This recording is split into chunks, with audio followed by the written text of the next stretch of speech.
Welcome to a new show called Captaincy Candidates, and last game week, Christian Benteke would have been a great choice.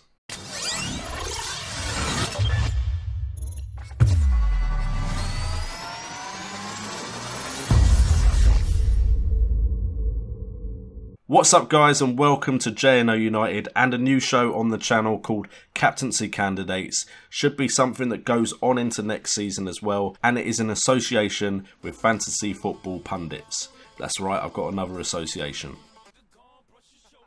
What this show aims to do is to give you all of the options that are most popular as far as captaincy candidates go, as far as I see, and go over the stats and try and decide which one is the best choice for the up and coming game week. And what we're going to do is we're going to actually keep a record of how well I do with my captaincy choices out of the top 4 or 5 candidates and see if I get it right more often than not. Hopefully this won't end up being a Let's Laugh at JNO's captaincy choice show. But before we get into the episode, I'd like you to leave in the comments down below who you think the best captaincy choice is for this game week, and make sure to go over to Fantasy Football Pundits, check out the FPL Captain Poll article that I've written, and make sure to vote so we can see who everyone is picking as their captain. So at number 4 we are starting off with Gabbiadini, coming in at 6.4 million recently, and what I'm going to do on this series is go over the last 4 game weeks. Recently he's not been playing that well. He's only played 2 games in the last 4 game weeks and had 0 goals, 0 assists with 0 goal involvement. Some great stats there. And that weird looking word that you see right there is last game against game week opponents. I'm not even going to try and make that one word. What would it be? El Gagwop? El Gagwop. The El Gagwop rating is non-applicable. El Gagwop. However, Gabbiadini did have that very good run of form before the last 4 game weeks, and of course there were some fixtures where he didn't play, and Southampton aren't too much of a slouch as far as it comes going forward.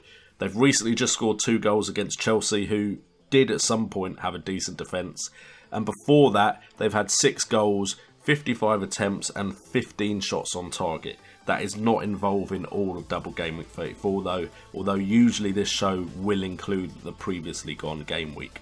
It's just there's not much of a gap between game week 34 and game week 35 this week. Their opponents Hull, however, have conceded 8 goals in the last 4 game weeks, which is the 4th worst record in the league, and they've conceded 24 shots from inside the box, which is 3rd worst in the league. So there's hope for Gabbiadini to be a very good choice as captain this game week. Coming in at 3rd, and it may go against the grain and you may think I'm being a bit crazy, but it's going to be Christian Benteke, currently at 7.3 million. He has recently been on a tear and had that great game against Liverpool. He's had 4 appearances, 4 goals with a goal involvement of 50% and an El Gagwop rating of 1 goal in the last fixture against Burnley.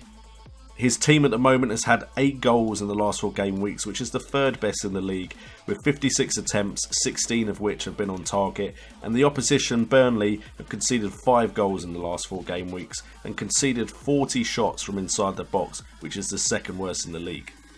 Coming in at 2nd, and it's going to be probably a very popular name on this show, and it's Sergio Aguero, and it's 12.8 million the price that he comes in at. And in the last 3 appearances in the last 4 game weeks, he's scored 3 goals with no assists, but a 42.9% goal involvement rate and an El Gagwop rating of 1 goal in the last fixture against this opponent. His team have scored 7 goals in the last 4 game weeks with 58 attempts on goal, which is the 3rd best in the league, with 19 on target, also the 3rd best in the league. Their opposition, Middlesbrough, have conceded 10 goals in the last 4 game weeks. That is the worst record in the league at the moment, and conceded 38 shots from inside the box. But coming in at number 1, and part of this is my gut feeling, but also it's going off pedigree, and that is why Benteke isn't in the top spot.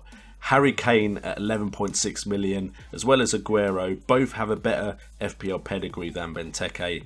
Harry Kane at 11.6 million has had 2 appearances in the last 4 game weeks, getting 1 goal and 1 assist. A goal involvement rate while he's on the pitch of 66.7%, and an El Gagwop of 1 goal in the last game against Arsenal.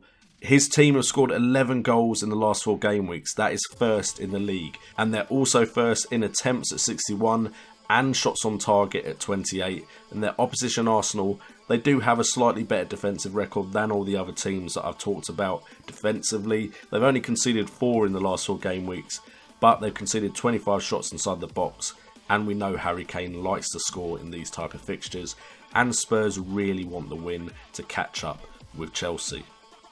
So that is my captaincy candidates for this game week. It could very well change, and all of this could be irrelevant after the double game week finishes, but this should be a much better show when there is time between game weeks and I can look at all the stats. For instance, Diego Costa may have made this captaincy candidates had I done all the research after Chelsea played Southampton. But I hope you like the idea of the show. Make sure again to leave in the comments down below your thoughts on who should be captain for everyone in this game week. Anyway, that is the end of this show, so thank you so much for tuning in. Thank you so much for Fantasy Football Pundits for inviting me to be part of their website and writing an article on their website about captaincy. If you've enjoyed the video, make sure to hit that like button. Make sure to subscribe if you're new to the channel. We're almost at 2,500 subscribers. Check out my Patreon if you want to support the channel and me making videos for next year as well as this one. I've been JNO, you guys have been awesome, and it's also awesome to be on Fantasy Football Pundits.